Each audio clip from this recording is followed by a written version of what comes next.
If you clicked on this video, you low-key want to live your teenage dream of being a firebender, and that's why I'm here to help you. Now, the first stage is to click on the like button and click on the subscribe button, or else this magic trick would not work for you. Now, the second stage is to film yourself doing whatever you like with your hands, like this. And the next stage is to download the InShot app if you don't have it. And if you do, just go to your InShot app. Oh my God. What? You thought there was a magic trick? Now go to your InShot app. So now in the InShot app, we go to video, we go to new.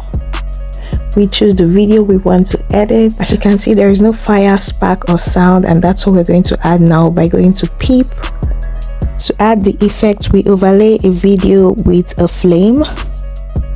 This is the video. I got it off the internet. I got it from Luka B. I would link it in the description box. And then we go to blend.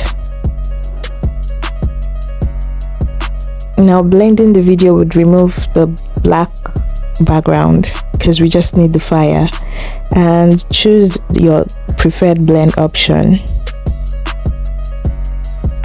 Then you adjust it.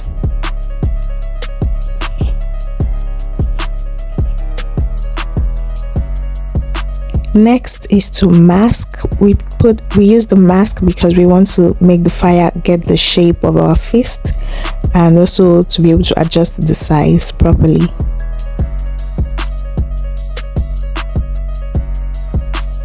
In order to adjust the fire at every given point, because I wanted the fire to start small and then when I open my hand it becomes big, so to do that we use keyframe to change the position of the fire at every point.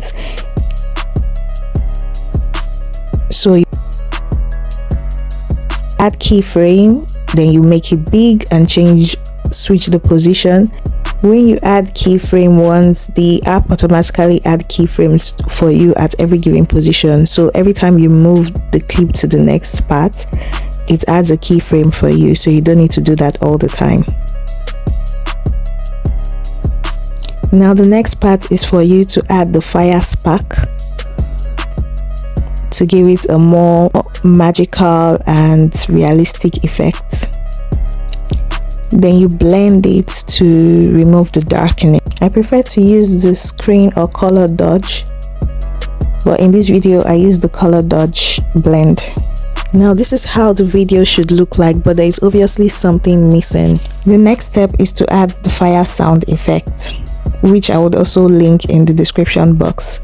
If you're still watching to this moment and you like what you see, please make sure you like and subscribe, to encourage me and also push my content to other people. So now I'm selecting the fire sound effect I want to use. Again, the link is in my description box. I also try to adjust my clip to the sound effects because the sound and the video has to be in sync.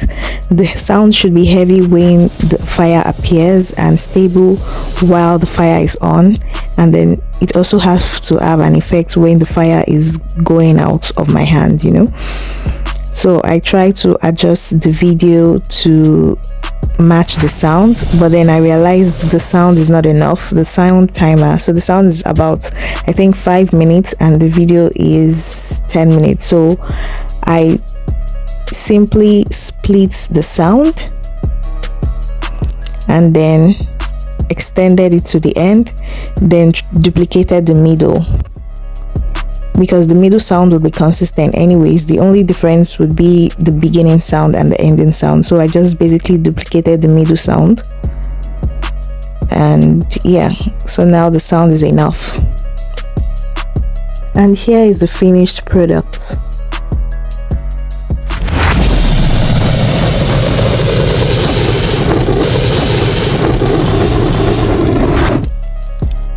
Now, if you found this video very helpful and easy to follow, you would definitely like this playlist I have for you here, and it contains different editing tutorials for beginners that are starting content creation. And I hope to see you in my next video. I remain your one and only Jessica Okole. Bye. Words spill out of your mouth, you wish you were someone else.